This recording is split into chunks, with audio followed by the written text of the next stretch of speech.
Fantasy Blind Spot, where we shine the light on what you can't see. He's a cornerstone piece. He's a guy you're going to want on your fantasy team. It's all about them splash plays. Oh my God, did that just happen? I can't believe he made that catch. He's got that big play ability. The football gods made this guy to play football. All right, so he's just an explosive runner. He's one of those guys that when he gets in the open space, he just puts his foot in the ground and he's gone. Shine the light on things you can't see. I am the Blind Guy. You can find me on X at the Blind Guy FF. With me, as always, is my co-host, Crazy Canadian Shawn Thompson. You can find him on X at Maximus8911. Thanks everybody for listening. Remember, hit that like, hit that subscribe. How you doing, bud? Doing all right. How you doing? Not too bad. It's Friday, and we got another football weekend, preseason, getting to watch some of these rookies. So, yeah, I don't mind how they're doing it this year. Yeah, we thought we'd see some different things last year with just having, 3 preseason games again? And we saw a little bit different, but this year the season's actually starting a week later, which throws a whole nother wrench into things, right? So, well, I just find normally they have games on like a Monday, Tuesday. Like every game, it used to be every day of the week there'd be a preseason game. There was no rhyme or reason to it all. This year they seem to be just doing it on Thursday, Friday, Saturday, Sunday. Yeah, not doing days. Did they even have Sunday games last week? Because that's the other part. They had one. Like they don't have many. They just have like one or something like that. It's mostly Thursday, Friday, Saturday. Yeah. So which I like. Yeah, I like that too. I'd rather have it a little more concentrated. And maybe it's also because the season's starting on a Wednesday, which is kind of weird this year. Oh, is it? Because they're in Brazil or whatever. So we got a Wednesday, Thursday, and Friday to open the season this year. So is the Wednesday game the one that's normally the Thursday game, or is that just totally different and doesn't have the Super Bowl champ in it? I don't think it has a Super Bowl champ because it's in Brazil. So I think Thursday is the regular one, and Wednesday is the Brazil game, and then I think there's also a game Friday. You never know. These schedules, man, they're crazy. I like football better when it's all on one day, man. Sunday and Monday, that was the perfect freaking time. Now you're adding all these other days. Like, it's just, you're going to lose fans as far as I'm concerned.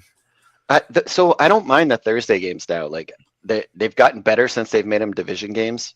I know it's still not great for the players, but I like the Thursday, Sunday, Monday. But when you start getting into like that Christmas week and like championship for fantasy weeks, and you've got like 4 or 5 days of games because it's like Wednesday, Thursday, Friday, Saturday, Sunday, you're like, come on. Man, half our matchups sometimes, if you have one of those big guys, like, was it 4 years ago, Kamara had that 6 touchdown game on Christmas? Yep. Like your matchup was over by that game. Oh, yeah. I had him going in that championship. I was just laughing, going, Jesus. It's just that was better the first game. You have it all, especially like the fantasy purposes, right? Like if you have just the Sundays and the Mondays, it's a lot better because then you get everything Sunday. You kind of know where you're sitting. And then Monday night, you know what you need to watch for in that game because there's only the one game. Yeah, exactly. But we got some games we could talk about. There's only 2 last night. So the first one we got here is the Las Vegas Raiders, who had Fernando Mendoza do the first half and AOC do the second half, won 22-20, but it wasn't because of Mendoza. He went 8 for 15, 86 yards, and no touchdowns in an interception. So he finished. The Texans were up 20-3. Then they switched it all around. AOC came in, brought back the Las Vegas Raiders with a couple touchdowns. He played all right, but I would expect him to play a little bit better myself personally because he has that experience in actual NFL games, not just preseason games.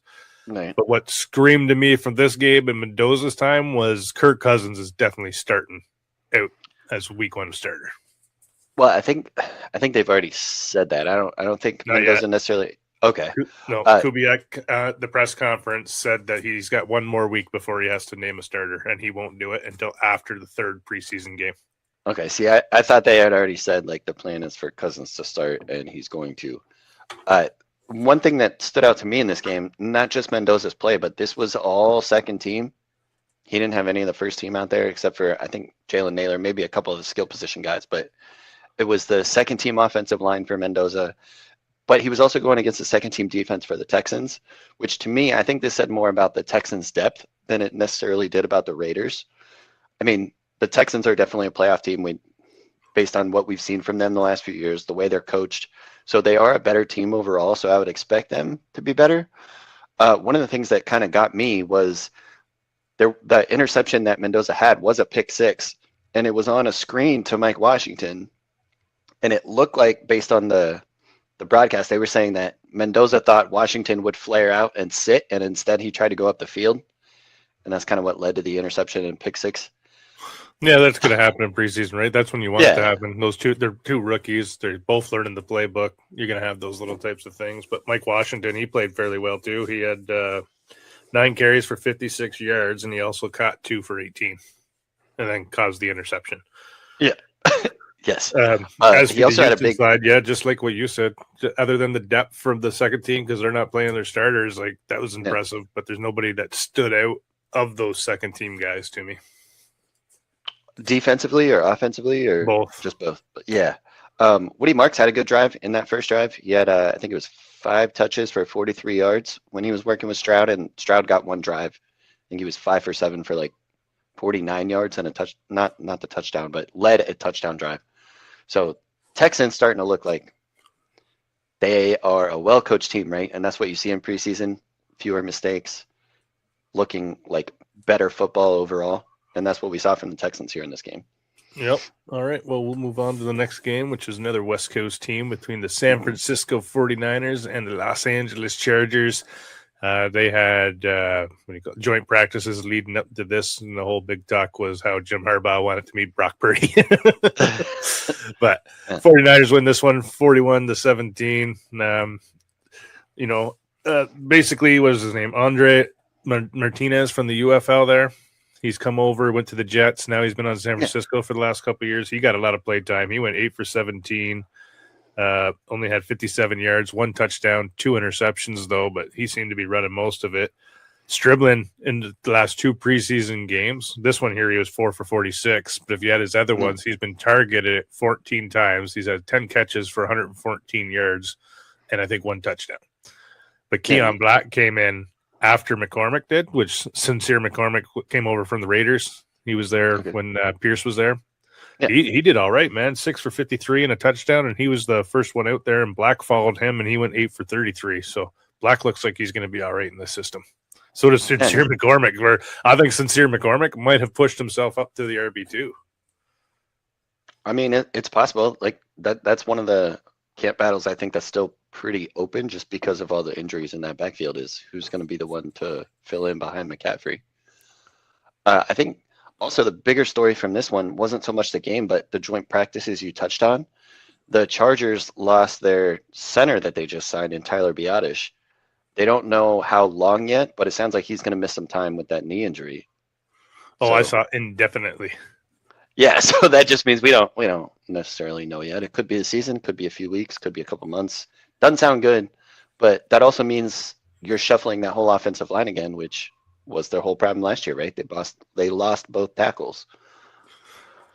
So now you've got a rookie that was supposed to be, I think, a starting guard is now shifting over, and Jake Slaughter shifting over to center, which should be okay. The better fill-in than most teams have, but this offensive line was supposed to be a strength and already dealing with injuries again. Yeah, they'll come together. Yeah, I think so too. And especially with McDaniel, I think he'll be able to scheme around that a little more than some of these other coaches might be able to. So I think they'll be all right. It's something to note for sure. You trust McDaniels a lot more than I do. Oh, that's for sure. I think we've known that for a while now. Well, all right. Well, we got a couple things here. One that I don't know why it created a lot of buzz on the social media platforms, but it's ESPN put out their top 10 quarterbacks to own for fantasy. Okay. For 2026. And I assume it's seasonal because it's ESPN. They don't really get into dynasty. Right, so number 1, they got Josh Allen. And 2, they got Lamar Jackson. Mm-hmm. 3, they got Jaden Daniels. 4, they got Drake May. And 5, they got Joe Burrow. Right. You could argue about the order, but that's the 5. You know what I mean? Like, I don't see it going any other way. Mm-hmm. Anyone else slipping into the top 5. And then at 6, they got Jalen Hurts. 7's Jackson Dart. 8's Dak Prescott. 9's Justin Herbert. And 10's Trevor Lawrence. Okay. So I mean, it's debatable, I would think, but nothing too egregious, I don't think. Do you? No, that's what I'm saying. I mean, there's not like people are like right upset about this. I'm like, what's wrong with it? Like, I wouldn't have Dax in my top 10. I don't think he's a top 10 fantasy quarterback or even a top 10 quarterback in the league, but he would definitely be between that 13 and 15 mark. So it's not like crazy. Justin Herbert, I'd probably have a little bit higher. I'd have Brock Purdy on this list because he's led every friggin' category but Russian for quarterbacks for every year that he's been the quarterback of the San Francisco 49ers. So at some point you got to put respect on his name and get him in these top 10 because he finishes in the top 10 of quarterbacks every fucking year. Yeah, and you just added Mike Evans. And if Mike Evans can be healthy, which has been a question the last couple of years, especially with his age, but if he's healthy, like, man, the touchdown numbers on those two should be insane. I could see a Devontae Adams, Matthew Stafford kind of season between those two. Oh, yeah, for sure. All right, what else shall we go on to? Oh, we got Super Bowl odds right now. Mm-hmm. Okay. So right now in the NFC, they've got the Rams at 15% to win, the Seahawks at 9%, the Eagles at 6%, the Lions at 5%, and the Packers at 4%. I'm a little surprised with that Packers number. Is that one of the higher ones? Not really. Yeah. So it's 4%, and then they've got they got the field. So other 19 teams with a 13% chance or less, and then they've got like a whole crap load of teams in here, like the Bears, the Cowboys, the Giants, the Saints, the 49ers, Tampa Bay, the Bengals, like just a crap ton of teams. But the main five, they've got those ones. So I don't know why the Packers are there. Yeah, it's kind of like 4% doesn't seem all that high. Because initially I was going to say, like, it seems like it's a little high for the Packers, but that's just because you were saying the Packers, and then you hear 4%, and you're like, oh. Yep. Well, even on the other side, they end with a 4% as well. So on the AFC side, they got the Bills at 10%, so the second highest. Okay. Second's the Ravens at 8%. Third's the Chiefs at 7%, which I don't freaking see.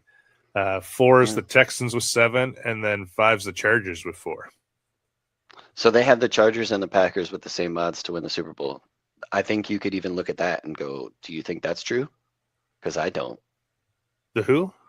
The Packers and the Chargers? Yeah. No, I don't either. And like I said, there's this 13% down here, and they've even got the Browns in there. So I don't know what they're doing, but their projected matchup is the Rams versus the Bills. I mean, it'd be a fun Super Bowl, and I can see it. It'd give Matt Stafford his second one because we know Josh Allen isn't winning one. He's going on that Dan Marino train. Well, let's hope not, because he's a fun quarterback. All right, I got another fun one for you. You got to pick one of these guys. Okay. Now, these are not real football players. They are movie star football players. All right. And you're picking a running back. Okay. So you got Bobby Miles from Friday Night Lights. Yep. Wendell Brown from Varsity Blues. All right. Petey Jones from Remember the Titans. Mm-hmm. Smash Williams from Friday Night Lights. All right. Earl Maggot from The Longest Yard. Yep. Or Forrest Gump from Forrest Gump. Oh, man. All right. This is a tough one. There's some good ones on there. Bobby Miles was obviously a fun one. Man. You know what? I think I'm going Earl Maggot from Longest Yard. He was fun. Yeah? Always making people miss. Light on his feet. Speed. Could catch the ball. Yeah, he was a fun one, I think. He was either him or Bobby Miles. With Forrest Gump myself. Yeah.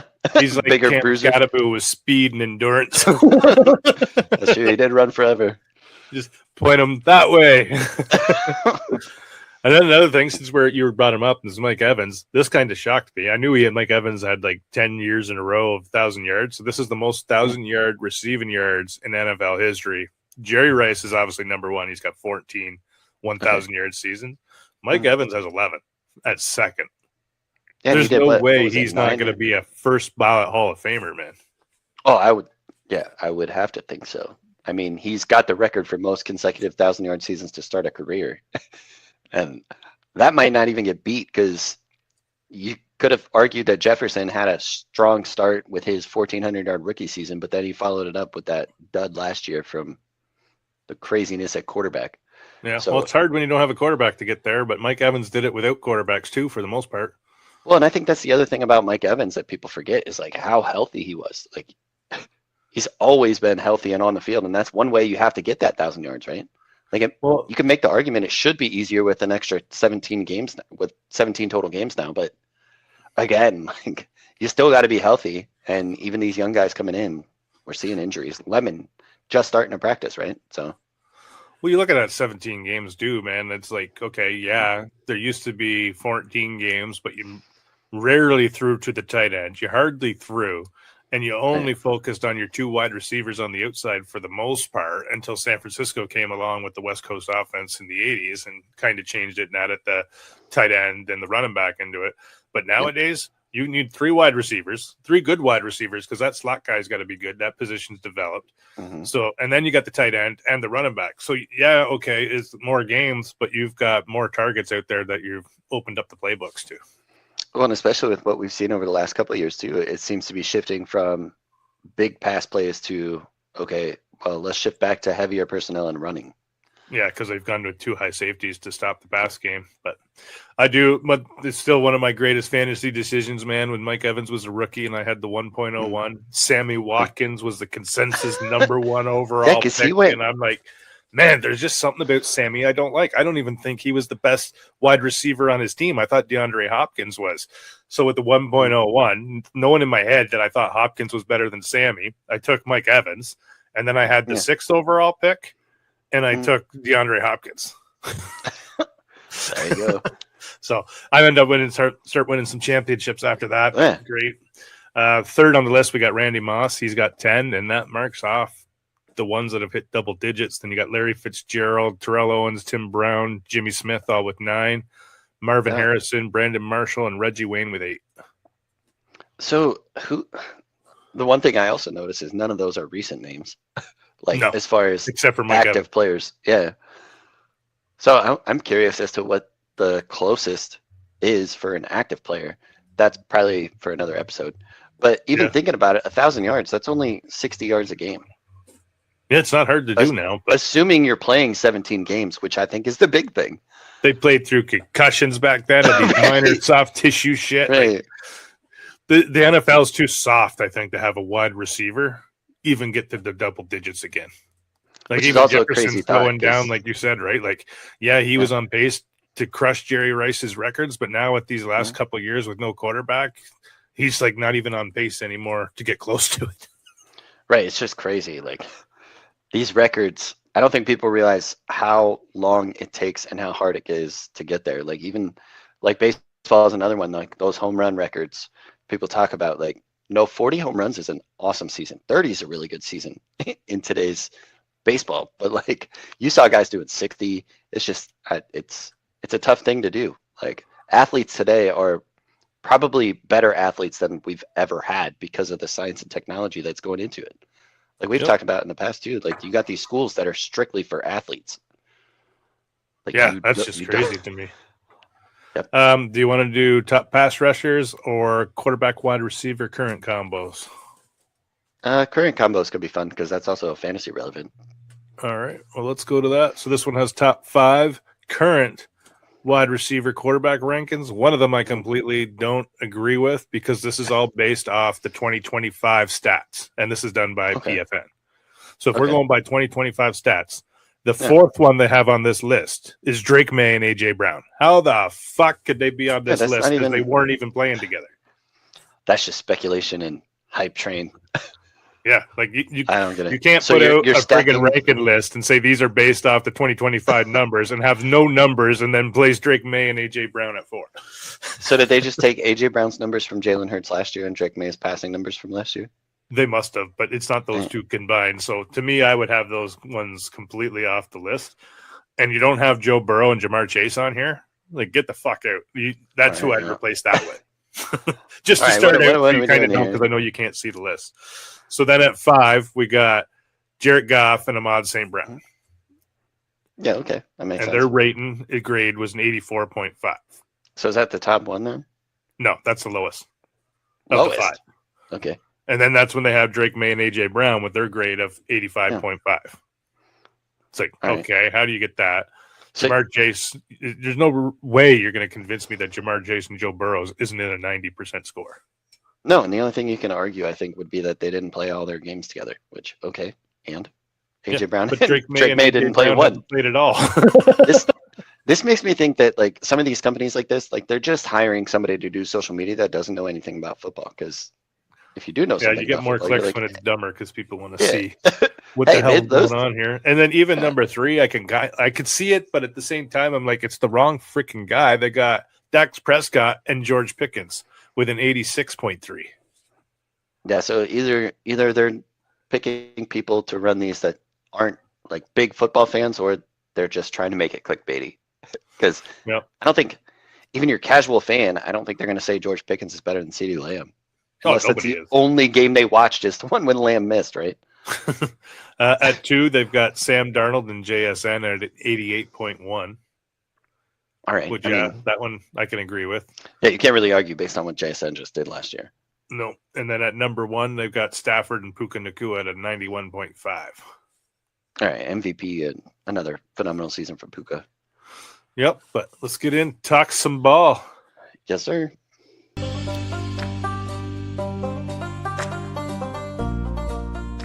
Time for the Grape Light, where we discuss what's happening around the league.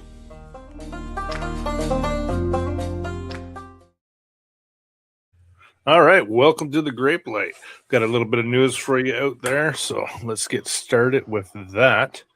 Let's see here. So the biggest news, if I can find the picture, and I think I forgot to put it out there, but Jaden Higgins done for the season.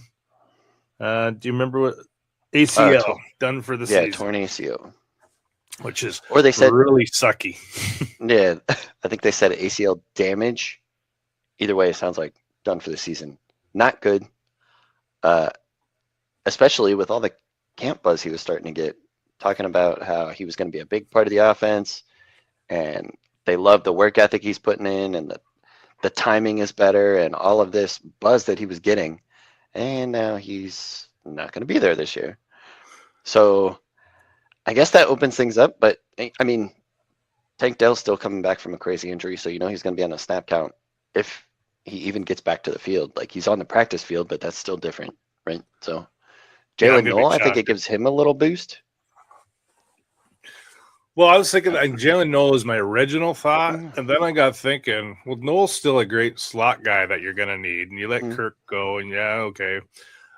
What a freaking Aiden Hutchinson, or not Xavier Xavier Hutchinson on the outside, because he did all right when he filled in before, but then they used him in that preseason game when they weren't playing starters. So I'm like, okay, obviously that's not the plan, and he had one catch for -1 yard. So, Oops. I'm like, that doesn't look good to be the starter, so it must be Jalen Noel. That's what I'm thinking. Is there even a veteran out there that you could bring in? Trying to think of because Keenan Allen and Stephon Diggs both just said. Yeah, but he's also not going to be ready till halfway through the season, based on what they're saying. Yeah, but even that would be all right, right? As long as you have him for the playoffs. Yeah, maybe, but does he fit that offense? No, I don't think he fits those offenses. Like, he fits McDaniel's offense and Andy Reid's because they use the speed stuff. Well, and also, D'Amico Ryans doesn't seem like the kind of guy that wants to bring in a guy like Tyreek Hill. No, I don't think so. Just so locker room presence alone, right? Like, I'm just Googling top free agents left right now. Juju just got dumped. DeAndre Hopkins is still out there. Tyler Lockett. Yeah, not many. No, I think you kind of Brandon Cooks, Curtis Samuel, Zay Jones, like, not much. Not much. They're just going to be stuck with what they got. Yep, and it might be better that way. Couple more season-ending injuries for Washington. The guy we loved last year at the IDP, Johnny Newton, defensive tackle, tore his pectoral muscles and will be out indefinitely. Yeah, that's not good. That's a tough recovery too, but won't see him this year. Nope, not at all. Which is unfortunate because he was starting to make strides at the end of his rookie season there. Yeah, I think he's going to be a great player in the NFL. Just going to have to wait another year now for that development. And it always takes at least 3-4 years for these defensive line guys just to bulk up enough to compete with the rest of them that are in, right? Yep. And then, as mentioned in the intro, the Chargers lost Tyler Badass for Oh. that. What was his, the knee injury? Yeah, Biadasz is his knee. ACL. Yeah, maybe I got those backwards. Maybe his was the one that was damaged, but still sounds like he's going to miss the whole season. Where Higgins was full tear. Yeah, Higgins is done. Yeah. We also had the Giants that brought in Najee Harris on a 1-year deal, and in a counter move, let go of Juju Smith-Schuster. That would have been huge friggin' fantasy news about 4 or 5 years ago. How the two Steelers have fallen from grace. Yes, they have. And there was a lot of stories. You talked about social media, how it kind of goes crazy sometimes. This was one of the ones that went crazy with Tyrone Tracy whiffing that pass block and getting Jackson Dart blown up. People saying that they brought in Najee because he whiffed on that block so bad. But it sounds like the workout with Najee was already scheduled. But even Najee's come out and said he's not in football shape right now. So this is interesting to see how the hell are you not in football shape? I don't know. I don't know. Were you not planning on playing football? Were you told your career's done? Like, you didn't have a job. You should be in shape for all these fucking tryouts. To be fair, wasn't that always one of the arguments against Najee was how much does he really love the game? Yeah. Yeah, if you're not in football shape when you know you could be signed, I think that kind of sends that message, whether it's true or not. Like, if you're one of those NFL players that's looking for a team, you should always be ready to go. Now, do you think he's worth rostering fantasy-wise? Well, I picked him up in a couple leagues just to see what happens. Just because with new coaching staffs, you never really know what's going to happen with guys that are already on the roster. And so you did the opposite of me. Well, you dropped him? I had him, picked him up to see where he would sign. Saw he signed with the Giants and went, nope. And dropped him. Yep, that's fair. And he may end up being a drop, but that's also one of the other things I like about some of these late summer pickups is you can pick them up, and by week 1, you know whether you can keep that guy or not. Sometimes it's nice to have guys you know you can drop if there's waiver activity that you want. Yeah. All right, we'll move on here. We got the Falcons are bringing in Zadarius Smith for a 1-year deal with all their pass rush troubles that they've had this offseason. They need the help, so they talked him out of retirement. It'll be interesting. If nothing else, he can be a player coach, right? Try to help. Oh, yeah, for sure. But I think they're going to have to actually need him those first 8 games, which at his age, that's if you can get 8 games out of him, great. Oh, I agree. Next we got here is Sam Laporta. In the game, took a hit to his hip, and now he's hurt, and they're unsure if he's going to be ready week 1. I know this one made me chuckle, Alex, because your list for our fantasy life is quickly disappearing with the injuries. Yeah, this week. Yeah, not great here.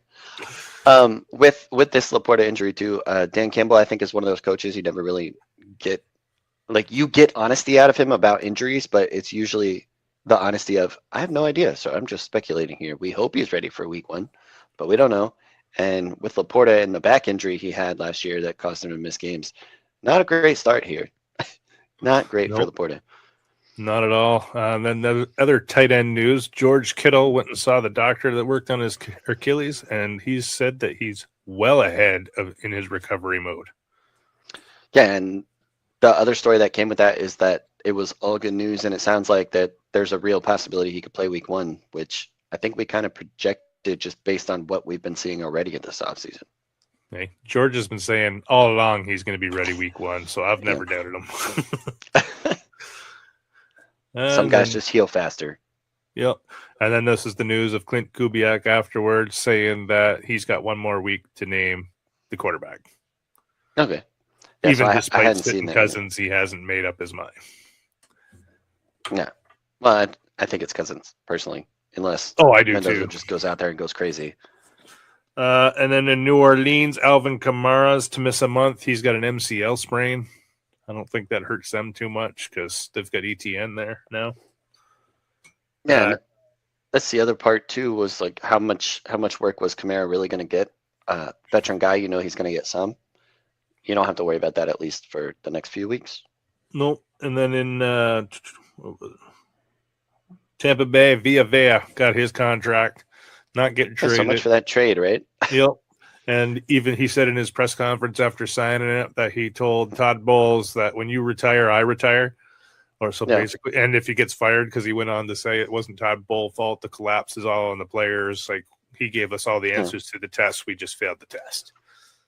Well, we have heard that Bulls is one of those coaches that players love playing for, and we're seeing it right there. So all defenses, all his coached teams, like mostly defenses. Obviously, he's only right, other than the defensive Jets coach. go. But I think it's hard to coach the Jets as a head coach. Yeah, but yeah, his teams have all loved him. So, and then Dallas and New Orleans Saints have been having some joint practices, and they had a crazy amount of fights. So much so that the NFL commissioner stepped in and fined both franchises $500,000. Yeah, and that's not a chump change fine for what we usually see the NFL hand down. Yeah, so that's one of the larger try to make ones. an example. It's also like the first ones of the year, so probably trying to make an example like, hey guys, cut this shit out. Well, they didn't find the 49ers when they got in their fights with the Titans, and they didn't find the Jets in Tampa Bay for all their fights. So a little bit interesting. But I guess the Cowboys one was like insane. Yeah, I mean, it made stories that we were getting headlines about it, like more so than the other ones. So maybe that's part of it. Just the image, right? NFL's got to protect their image, which is why it's so weird that Rice is not getting a suspension for going to jail. Yeah, crazy. We got Roger Goodell was on a podcast, and he said that there will be NFL teams outside the USA. I have no doubt about that one day, which you get thinking about this, man. And I just saw this, and I never knew it. Canada hasn't had a game in like 5 years. Okay. So I guess the last time they came up, and I had heard there was problems with the drinking and all that sort of stuff for the tailgate parties, but there was something with the field where they forced the NFL to go down to an 80-yard field because they didn't change their fields at all. Yeah, like go look into it. And they haven't been back to Canada since. Like they were supposed to have the actual NFL field wherever they're playing. And I think it was in Hamilton. So then they showed up, obviously with their equipment. The equipment people show up like a week or two early, whatever it is. Yeah, right? I got to prep the field and stuff. The field's not ready. And they're like, what do you mean the field's not ready? So then it was like a week of fucking hell where they decided just to use pylons starting at the 80-yard line on both these fields, and that was the end zone. And they haven't been back since. So I think Canada might have ruined their chance to get an NFL team. I mean, it's possible if that's what they were doing. I don't even know who the prime minister would have been back then. But it wouldn't have been the prime minister. It's probably whoever was in charge of the arena field and didn't want to do it. Why would I do that? The Ticats play here. And like, we need the 105-yard field. That's a weird one. That being said, I also think I understand that the NFL wants that, but because you're working with a collectively bargained entity in the players, I don't think you can actually say that there will be something. Right?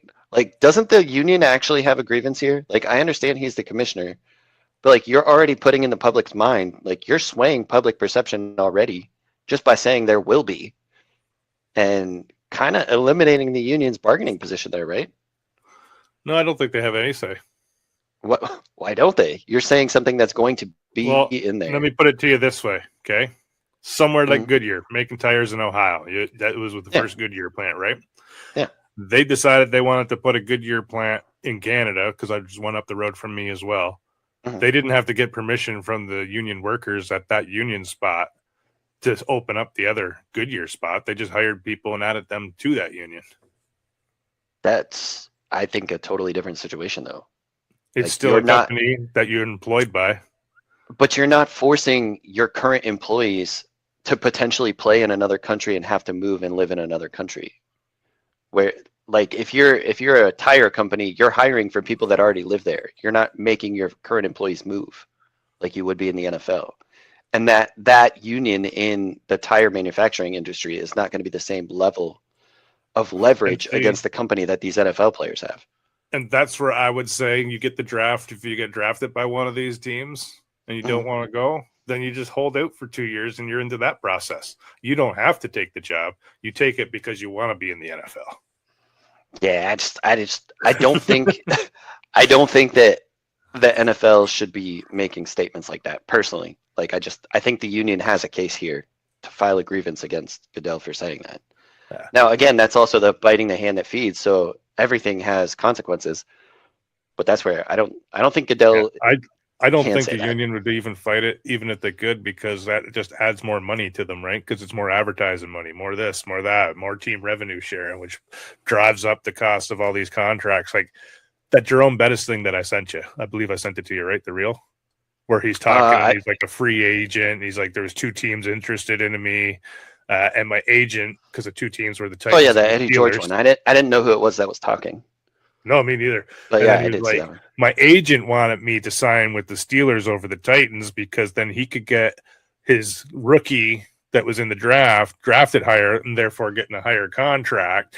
So he convinced me to take Pittsburgh, but I wanted Pittsburgh anyways. But then he got the most out of both of them, right? So they only care about fucking money, the union and these fucking agents. Well, that's his agent, of course, because that's but I'm saying the union's the same way because the players want the money. Yeah, maybe. I also think about I think about our firefighter union, right? Like you have guys at the top that have more of an impact in decisions from the union than the guys at the bottom, and you're trying to put all those guys in the same boat. It's the same with the NFL union. Like we talked about it before when they were trying to hire a new president. Like you got the Drew Brees at the top of the league at the time making $40 million. And then you got your rookie quarterback that just got drafted hoping to take a job, and like Phillip Rivers trying to take Drew Brees' job. They have different interests. So it's hard to get them all on the same page. That's where the union has to look out for the greater good of the whole league. And that's where I think if they do it right, like that should matter. It's just like I don't really think it does to them. I think they're all just about money, but that's all we got for the news. Now you got the grapes, go make the wine.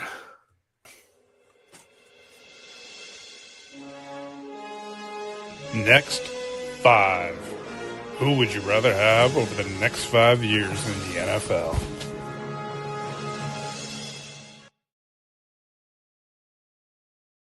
All right, welcome to Next 5. This is Alex giving me 5 guys, and I've got to decide which one of them I want to take.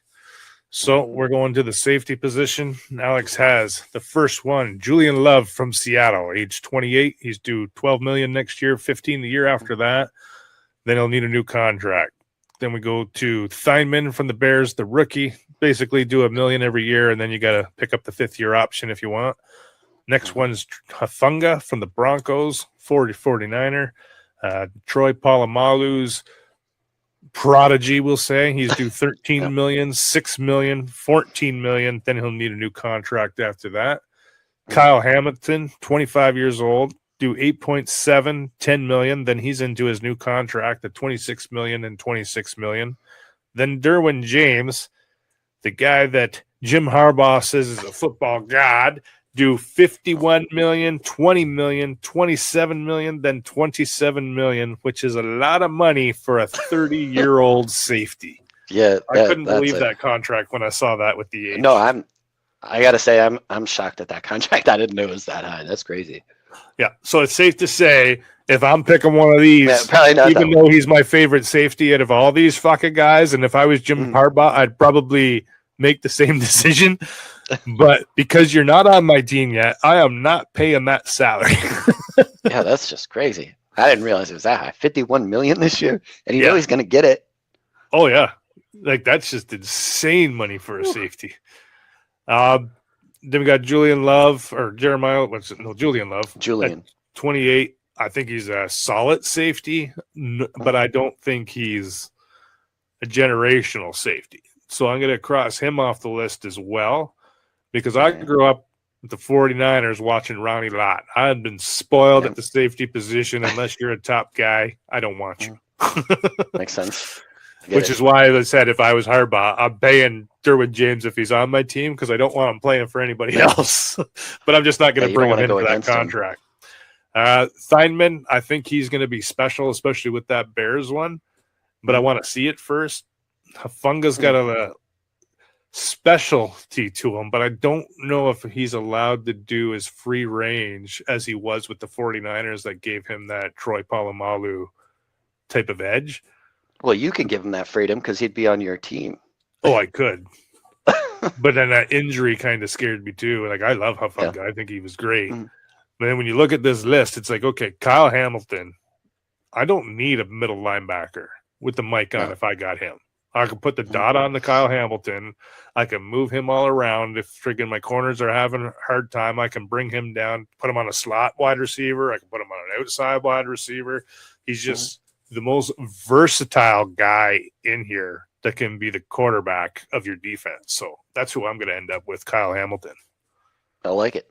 I like it. So for me, my lean was either Hamilton or the rookie and Dylan Thieneman. But I can also understand wanting to see it with Thieneman first. So I'd like the Kyle Hamilton pick. And I hate that he's a Raven. I really do, because, man, they know how to play safety or how to use that safety position. And they've just picked awesome ones, right? So it just, in that draft class, I also remember thinking, how do the Ravens keep getting these guys to fall to them? Because he was like picked 21 or something like that. He was late. Yeah, I couldn't believe it when he was down there. I was like, what the hell? I thought he was like for sure a first half pick. You know what I mean? And I thought there was a chance he could go in the top 10. He was that good. Yeah, same. And he just kept falling. I'm like, son, he's going to go to the Ravens. I hate it.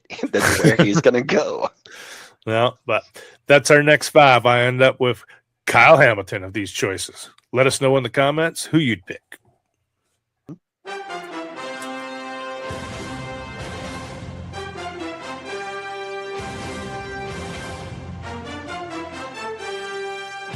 All-time matchups. We take an NFL team and we give that team's all-time lineup of anybody who's ever played for that team. Which team will win?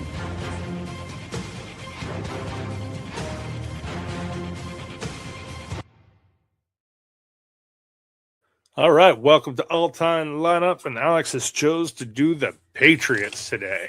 So starting out at a quarterback, I don't think there's any other name than Tom Brady. If you could have thrown a name out there, I think the next one would have been, what's his name there, Drew Bledsoe. But Tom Brady stole the job from Drew Bledsoe, so it's pretty easy just to name Brady as the starting quarterback there. Yeah. Unless you see it some other way, but I know you put Brady down too. So, did you even see anybody you could debate? Debate? No. Like I said, if anything, honorable mention maybe Drew Bledsoe, but he lost his job to Brady. So. Yeah, so it just makes it easier. So basically, the all-time lineup for the Patriots starts at the running back. You got 3 names down there. I went with 2, which is Corey Dillon. What's Falk's first name there for? Kevin Falk. That's it. I knew it was a Marshall. Kevin Falk or Curtis Martin. I like Dillon, but he was only there for a year or 2. And Curtis Martin was such a friggin' powerhouse for them that's who I would end up with. Yeah, and I'm good with that. Like I said, I was good with any 3 of these. Corey Dillon's the first name that came to mind, but it's just because that year he had there was so dominant. Yeah, he was freaking awesome too. That didn't have a running back there until then. Yeah. The wide receiver position, I'm pretty safe to say we're going to take Randy Moss with that single season that he had with them. Like, there's no friggin' way. And then we get into kind of a little bit of a debate here. You've got Wes Welker and Julian Edelman both on there. I only put Edelman. I'd rather have Edelman over Welker. See, and I figured that you would go with one of these guys, so I put both on there because I know Wes Welker also played outside sometimes, and he did the return stuff. And realistically, I'm fine with either one, and I figured we need another outside guy, and I wanted to see who you brought to the table for other outside guys. All right. Well, I went with Edelman just because he does all that sort of stuff, and I think he's more consistent than Wes Welker. Wes Welker carved out the path for Edelman, but Edelman, to me, perfected it. Did it a little longer, too, I think. Yep. And my third guy, Stanley Morgan. All right. Yeah. Late 70s, early 80s guy. Leads all Patriot wide receivers with 13,000 yards, has 60 touchdowns. He was Mr. wide receiver for the Patriots before Randy Moss came, and Edelman and Welker. He was their big guy, so I think he would be the other guy we'd put on the outside. Yeah, and like I said, we need another good outside guy, so I'll take that. Yep. And then tight end, same as quarterback position. Actually, hold on a second, because now that I'm thinking about it, Antonio Brown, didn't he play for the Patriots for a year? And if we're getting prime, I'm taking Antonio Brown. I think you're right. Did he play or did he friggin' leave? No, he played a couple games because Brady did pepper him at least one. I think it was actually 2 games exactly. Because then he had the issue at practice and Brady was like, all right, sorry, dude, I tried to help you. Because Brown was living with him, right? And that was how he was trying to Tampa get. Bay. I swear he played one year with the Patriots, and I think it was only 2 games. I'm Googling it because I don't remember it at all. Yeah, because I think it was only one or 2 games. Like it was One not game. long. Yeah. September Okay. 15th, 2019 versus Miami, and he had 4 receptions, 56 yards, and a touchdown. Yep. So 1 game. Like, see, that's where you come into which Antonio Brown are you getting? Right? Yeah. Like, if you're getting the Antonio Brown that the Patriots have, I want no part of him. Because that was after he left the Raiders, right, and did that whole debacle. Yeah, because he never even stepped on the field for the Raiders. It was just a practice field. Because first it was the feet, and then it was the helmet, and then he's like, okay, well, I'm done. And then he signed with the Patriots, and everybody was like, what the fuck? Yep, and then he didn't last too long. I would still go with Stanley Morgan, but Antonio I Brown in his heyday is like was the better wide receiver. Like, for sure. If he never took that buff hit, man, I think he's a first ballot Hall of Famer. Yeah, I mean it's also it's 1 game, so it's not like you can say that. Hey, he was somebody that the Patriots really had for a while there. You probably got to at least play a season, right? I'd say so. At least be on the team for the whole season. Whether you make the field or not, it's a different thing. Yeah, exactly. Injury, we can discuss that, but I thought you were coming up with a different tight end here at the begin with because I no, anybody else but Gronk. No, it's Gronk. And then you were like, hold on, and then you mentioned Antonio Brown. So that'll bring us to the defensive side of the ball. At defensive end, you put down Richard Seymour and Chandler Jones. Yep. I've got Richard Seymour as well, so he's going to make the team. And then here's where we get into the same sort of problem as we did before. I've got Willie McGinnis. Okay. My second defensive edge, but he also played outside linebacker. Yeah. But I also put up one of my linebackers, Andre Tippett, who is also one of those guys. Yeah, so flip it, put one, because I had McGinnis at outside linebacker. So if you want to move him to edge and then put Tippett at the outside linebacker, I'd be good with that too. All right. So that would bring us, we'll skip the defensive tackle for a second. So if we got 2 of our linebackers, or one of our linebackers already in Tippett, and you got Bruschi. Teddy Bruschi. Teddy, that's it. I'm having friggin' problems with my tongue right now, and Jarrett Mayo. And I went Mayo and Hightower because I thought they were a fucking awesome tandem, but I'd be all right having Teddy Bruschi in there because he was solid as well. He was. It's really just a matter of like what kind of defense do you want? Because Hightower was the one that I had on my list. I wasn't sure that he had played long enough and been dominant enough during his time. So I'd be good going either way. Yeah, and he was only really good when he was paired up with Mayo too. Yeah, and if Mayo's making the team, then you know that that's a good tandem there. So it's really just a matter of what kind of defense you want. We'll go with Tippett, Bruschi, and Mayo. Oh, God, I'm having a hard time saying his name today. And then we'll switch back to the defensive tackle position. We both have Vince Wilfork. No way it's not going to be him. Yeah. You got some guy on here. L guy. Lawrence Guy. Lawrence Guy. Yeah. And I went with Houston Antoine. Okay. Late 70s, early 80s, just dominated. 6 Pro Bowls, 4 All-Pros, like led this, like one Rookie of the Year at the time too. Like, so as long as Vince Wilfork's in there, I don't really care who the other one is. So yeah, I'm fine Vince going either way there. To me still drives me like nuts thinking about him and Randy Moss. Every Friday practice afternoon, Vince Wilfork would be the wide receiver and Randy Moss would be the cornerback. And he said he'd always say, he says all the time, Randy Moss couldn't cover me. Man. And then I saw Vince talking about why he retired when he did, because he retired a little bit early. He was still dominant. He says he couldn't stand the kids coming in the locker room anymore. They would come in from practice, just drop their shit on the floor, and then they would leave without even showering after practice. Yeah, he's like, the culture changed too much. I had to leave. I think, didn't he talk about that like in a regular media interview? It was like a short thing. Yeah, I don't like because that was even before like podcasts really took off. Imagine if we had gotten Vince Wilfork on a podcast, all the kind of stuff we'd have heard. Oh, it would have been hilarious. Been great. So that brings us to the cornerback position. Mm-hmm. We both have Ty Law and Steph Gilmore. Yeah, you can't really beat those two. You know what I found though, man? I can make debates on a bunch of other people, but these are still the two that I laid down on. There've been a lot of good cornerbacks that have played for the Patriots. They really have, and like McCourty. There's a bunch of other people, man. I just can't think of them right now. But there was about 5 guys I could have picked from. Yeah, I mean, you could even throw Christian Gonzalez in there if you want to go more modern. They had I think at one point they had Dre Bly with that Ty Law backfield where they had a bunch of guys in that secondary. That's what really impressed me of them. So at the cornerback position, we both have Asante Samuel Sr. You've got Devin McCourty.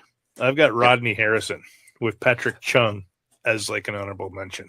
See, Chung is one that I had as an honorable mention. Rodney Harrison was one that I thought about putting in there. I just went the other route with Asante Samuel and why am I drawing a blank on the other name? Devin McCourty? Yeah, Devin McCourty. McCourty, for me, it was the smarts and just the way that he ran that defense, because that's one of the things I also like about the safety position. Like we talked about with Kyle Hamilton, give me that guy that can be that captain and run my defense. All right. Well, we'll end with him. So here's what our all-time New England Patriots look like. We're going to have Tom Brady at quarterback. Obviously, there's no other answer there. Running back, we settled on Curtis Martin. Our 3 wide receiver set, we got Randy Moss on the outside with Stanley Morgan on the other and Julian Edelman working the slot. And we got Gronk at tight end. No debate there whatsoever with that position. Right. Then we move over to the defensive edge position. We got Richard Seymour and Willis McGinnis. Defensive tackle, Vince Wilforth and Houston Antoine. At linebacker, we got Andre Tippett, Mayo, and Bruschi. Cornerback, we got Ty Law, Stephon Gilmore, and at safety, Asante Samuel and Devin McCourty for your all-time New England Patriots by the Fantasy Blind Spot. Fantasy Light.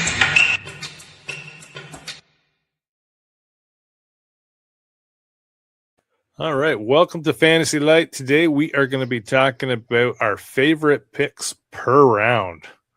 So we'll call up Alex's list here. So I gotta say too, before we get too far into it, I did make this list last week. So some of these draft spots have changed, and like we hinted at earlier, there's been injuries on my list. So yeah, I did change your round 10 from Jaden Higgins to somebody else that I thought you would have. So you won't see Higgins on the list, but he was on Alex's original list. I made we'll call it managerial decision for who your guy would be for there. But I think I think it's I think it's who you'd replace it. Okay. All right, we'll see. Otherwise, I would ask you. So round 1, you got Amon St. Brown's as your favorite target. Round 1. Yep, he's in that 4 to 6 range. I just think the value there, you can't really beat it. Obviously, I'd like to have Gibbs or Bijan, but you got to have the 1 or 2 pick for those guys. Well, and Gibbs or Bijan, there's not really any value that you're getting from that pick. That's just where they should go, right? Like they shouldn't fall outside the top. So you're looking for the best values per round here. Round 2, you got Omar Hampton. Yep, I like that value too. He's at the time I made this, he was like mid to late second. I think he's creeping up to the early second now. Yeah, but who knows with that center injury for Biotish, maybe he slides. You get a little better value. Well, round 3, you got Malik Nabers. Yeah, being healthy now, he's on the practice field. I think we might even see him in a preseason game. He's just, I mean, the sky's the limit, right, with him and Dart. Yep. Round 4, you got ETN of the Saints. Yeah, and that value might even, well, that might not be a value in the 4th round anymore. With the Kamara injury, we'll see if he climbs. Yeah, I don't think the Kamara injury will do much to him because I think Kamara's just the change of pace guy. Round 5, you got 3 guys that you like in round 5: Tyler Warren, Joe Burrows, and Drake May. Yeah, so this is a matter of, do I want to go quarterback here if one of those guys is there, or do I want to go Tyler Warren? Or Colson Loveland's another one here in the round 4. Or, well, no, he's in round 4, I think. Creeping up to 3. Yeah, he's earlier. 2's Bowers, 3 is Loveland, and then that's it. 4 or 5 is where Warren tends to go. Round 6, you got Brian Thomas Jr. of the Jaguars. And this is one, like, all that hype following Parker Washington, the draft capital difference, like, has to matter. I don't think you can have a guy with the talent and skill set of Brian Thomas Jr. and then not make him the focus of your receiver core. So give me him in the 6th. I love it as your third receiver. Oh, I like it. Round 7, you got two guys in Ramondre Stevenson of the Patriots and Sam Laporta of the Lions, who is now possibly missing week 1. Yeah, so go ahead and wipe Laporta off that list there.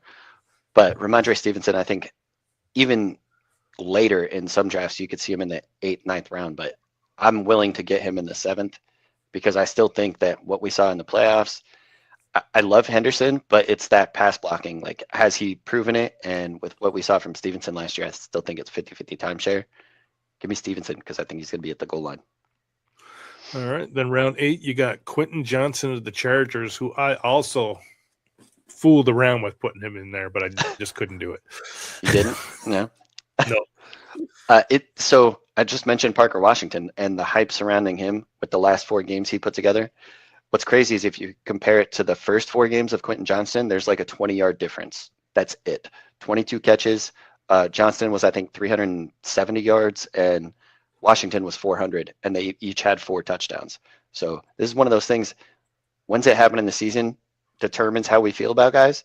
And like we say about this Chargers offense, if that offensive line is healthy, I think they take a big step with McDaniel coming in. Then your next guy is Rico Dowdle, who I've been drafting in the 9th round for quite some time. But his ADP is finally caught up to where I've been drafting him. Yep. And I love this value too. Yeah, and I think that this is Dowdle's job. Like we talked about in the past, I'm just not sure what Jaylen Warren does better. Maybe a little faster. And maybe it just comes down to endurance. But I think after what we saw from Dowdle for that 3-game stretch, and then he kind of seemed to gas as the season went on, I think that he's going to take over this job, better pass blocker, and that's what Rodgers is going to want in that backfield. So give me that 9th round value on Rico Dowdle. All right, now we're into the 10th round. Let's see if I got this right for your Jaden Higgins replacement. All right. Michael Pittman of the Pittsburgh Steelers. Yep, that one could work. And what's interesting about it is if you look at his numbers from last year, they actually match quite closely with, who am I thinking of? Keenan Allen, actually, with the Chargers, who led the team in targets, which is kind of crazy to think about. Led the team in targets and receptions last year for the Chargers. I think Michael Pittman could do that for the Steelers this year. And I think that the Steelers are going to pass more. Oh, I think they're going to pass more too, but I think they're going to feed DK like crazy. Yeah, that's where it's just going to be which one, right? So call your shot. In 10th round, I'll take We'll switch over to my list. We've got some contradictions with each other. Right. Same team, different players. Right. So round 1 for me, I've got 2 guys, Ahmad St. Brown, CeeDee Lamb. I think they're the 2 best values there. Yeah, if you miss out on those top 4 guys, like with Jamar Chase, JSN, even top 5 guys, like this is excellent value for these guys because I can even see somebody taking them in the top 5. Yep. Round 2, totally agree with you.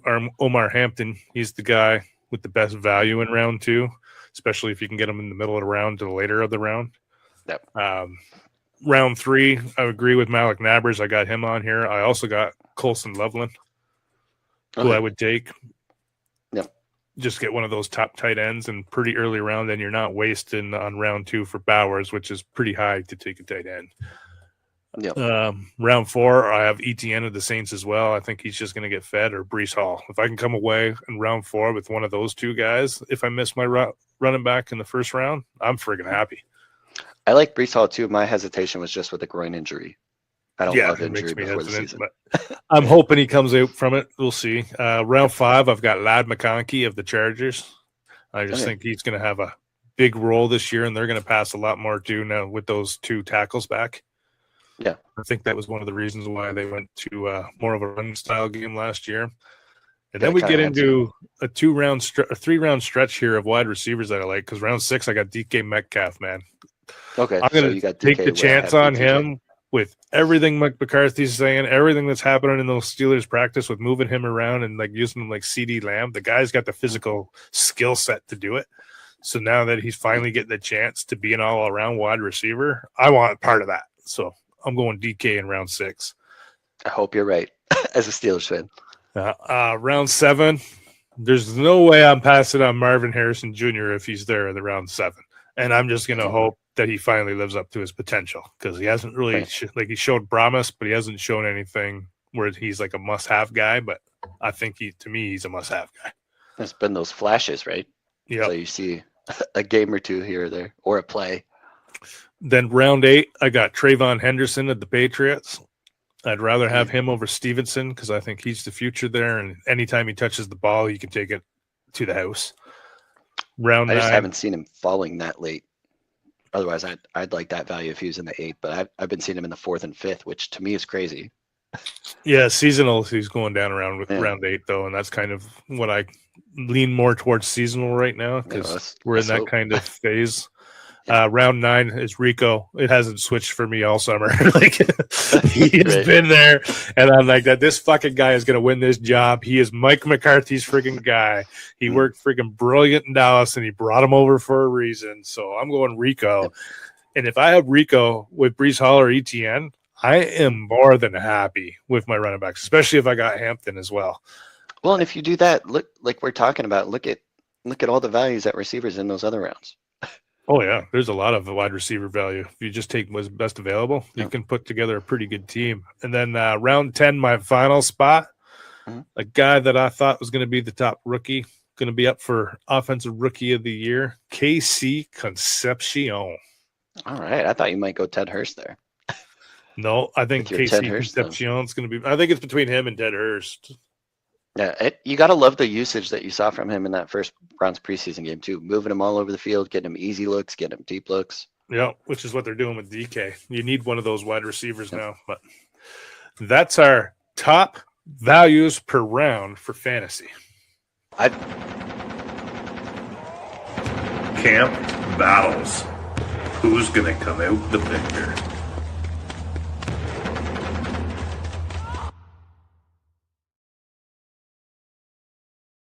Ben.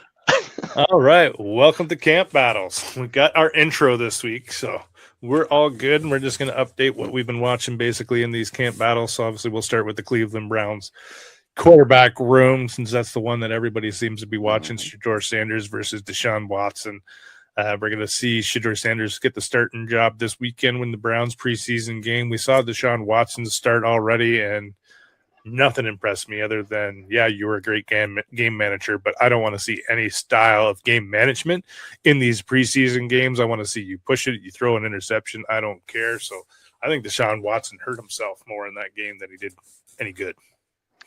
Well, I think that you're one of the more rational people, because if you listen to media talk, it sounds like Watson is like running away with it. And they're even setting it up like, okay, well, Shedeur's, yeah, he's starting this weekend, but he's also not getting the starting offensive line, just like we saw with Fernando Mendoza. You're getting all the backups. So you're already setting him up for a more difficult time to try to actually make that starting leap. This to me, I'm not a Browns fan, but this organization, even looking at it logically, it doesn't make sense. Why are you going to start the guy that you know is not your future when you've got a guy that you drafted, and you also have 2 first-round picks next year? So your best opportunity is for Shedeur to win the job, and then give him 2 first-round picks that aren't quarterbacks next year. That sets up your team better because you're now getting a starting quarterback with a lesser asset, instead of, okay, let's just pay this guy a bunch of money, and he's already quit on the team once during the game, right? Like, at least for a play. But I don't know. And one thing, listening to like the beat reports coming out of there, is that at the very least, it does seem like the team is playing for both guys. They haven't quit on one guy yet, which is something we also see in these QB competitions, right? Like the team knows, oh, this guy's better, so we want him. We're not going to play as hard for the other guy. And even if you are the Browns and you're the GM and all that sort of stuff, and you're like, we got these 2 first-round picks. Let's get the first overall pick. You go with Shedeur Sanders all year. Like you said, right? If he doesn't work out, great. We got the first overall pick. We are going to pick our quarterback of the future again. We're not going to trade him early like we did with Baker. We're going to keep this guy and see how he develops. Or Shedeur balls out, and you've got 2 later first-round picks, which you can then add different pieces around and start working on that offensive line to protect them more. Yeah. I mean, either way you look at it, it seems like you should be going with the young guy here, because that contract from Watson is already like one of the worst of all time, right? He's gotten, I think, 6 games over the last 2 seasons. And they've tried being him as the starter every year that he's been there, and he's just been garbage. So at this point, you need to be like, are you insane? Shoot yourself in the foot, start him again, because that's what insanity is, doing the same thing again and again, expecting different results. You're not going to get a different result putting Deshaun Watson in there, but you might put Shedeur Sanders in there. But even if you don't get the different result, you're going to get the same result you get with Sanders. A shitty season, you're going to end up with the first overall pick. So it just amazes to me how dumb the Browns can fuck up an easy decision. I mean, luckily, I guess luckily, if you're a Browns fan, they haven't technically fucked it up yet because they haven't named one. But right now, it's looking like, even with outside media and all of that, national media seems to be pointing to it's going to be Watson. So just prepare yourselves, because I don't think anybody wants that. Just stupidness. We also got the other quarterback battle going on in Vegas. We talked about it on the show a little bit. Really seems like Kirk Cousins is going to be the week 1 starter, and then week 6, 7, 8 is probably when they'll bring in Mendoza. Even listen to Mendoza's in his press conferences, and he talked about after his first game where he's like, "It's really great I got out there. I could see things I needed to work on right away, and I could start working on it. And I learned that there's a lot more I need to learn before I'm ready in the NFL." Yep, I can see it. I like hearing, because that means, okay, you're smart enough to recognize you're not ready yet, and you know what you got to work on to get ready. Well, and to be fair, that is one of the things that was like endearing, I guess, for Mendoza, is like, I think he's going to be awesome in interviews, because he already has been. And you know he's going to say what he feels and what he thinks, which is refreshing for some of these guys we see. And then Tua, that quarterback battle in Atlanta, Tua's sinking himself, man. He had that horrible game, which he was absolute dog shit. And have you seen him in practice all this week? Even in those joint practices, man, he threw like 6 interceptions. That's not good. Nope. He just still learning the offense. Penix is pulling ahead, and he can't even play. Which is kind of just crazy to think about, right? Yep. It's still early. We'll see. Like you just said, you want to see guys trying to make throws that they wouldn't necessarily make in a game. Maybe that's what Tua's doing. Yeah. Well, no, some of these picks that I saw in this joint practice, I think they were playing the Colts. It's a blue team anyways. Went to throw it to Drake London on Drake ran 7 yards out and then a cut route to the edge, like an out route. Went to throw it. And even before he started throwing it, I'm like, oh, here comes down the cornerback. Don't throw the ball. And he threw it right into the numbers of the cornerback. The ball wasn't even anywhere near Drake London. It was just like, this is so bad. One that is developing that I started to watch is in Baltimore with Jacoby Lane, because I think he's putting on a case where he can push for Bateman as that YR2 spot. I agree with you on this one. And going into the draft and even coming out of the draft, I think you and I were both on Elijah Surratt over Jacoby Lane. It seems like that's kind of switching, where Lane already has the rapport. Doing well too. Yeah, and that's a good problem to have, right? Yep. More receivers, especially when it's been your weakness for years. Now you've got 2 guys, which I think both guys right now are playing better than Rashad Bateman has. But I think you can put Jacoby Lane over to the wide receiver 1, move Zay Flowers to the wide receiver 2, and go like that. I think Zay's probably still there 1, just because. Oh, for sure he is. Yeah, what he did last year and all that kind of stuff. But I think that Lane is an awesome compliment to him, because one thing we talk about with Zay is his size, right? He's 5'11". Well, Jacoby Lane's like 6'4". Flowers is bigger than that. No. I'm pretty sure he is. I think he's 5'11". Either way, Jacoby Lane's a bigger guy, and even at USC, he was a big red zone threat. With was it 2 years ago? He had a 12 touchdown season. Last year was less. ESPN has Zay Flowers listed at 5'9" from the combine. I could have sworn he was 5'10", 5'11". No, if he was 5'10", 5'11", I'd like him a little bit, kind of like Odell. Like 5'11" is my low limit on wide receivers. You go below that, I don't want to touch you.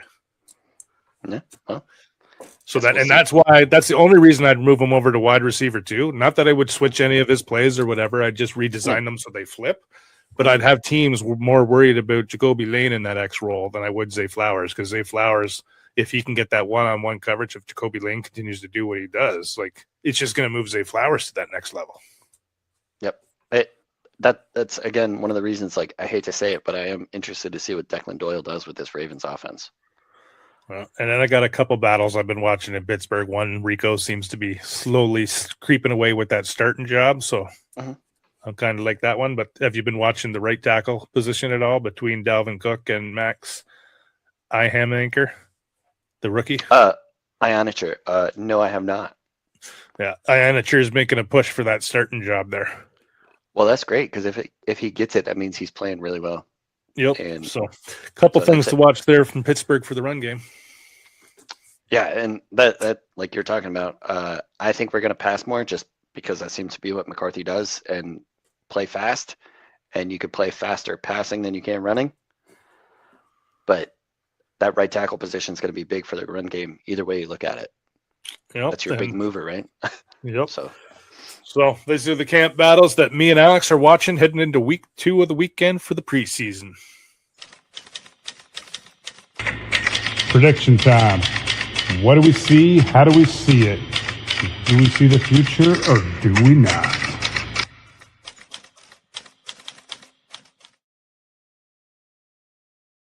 All right, welcome to our prediction segment. Today we're going to be talking about the AFC East team, and next week we'll be moving on to the West, and that'll be wrap up our predictions segment. So let's call up Alex's predictions for the AFC East. So we have nothing the same today, Alex.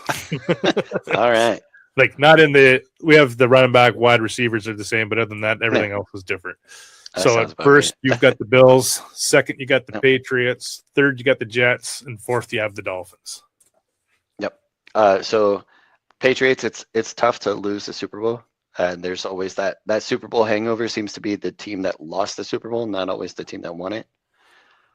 I do think the Patriots made a big jump in adding A.J. Brown and Romeo Doubs to the offense. So I think that the pass volume could go up. And I think the team overall is going to be better. I think this is going to come down to the last couple of weeks of the season between these two teams. If it comes down to it, give me Josh Allen. He's done it longer. And I think that if they add James Cook to the passing game a little more, the addition of DJ Moore, geez, my tongue's not working now. DJ Macaro sounds a lot better, though. Yeah, right?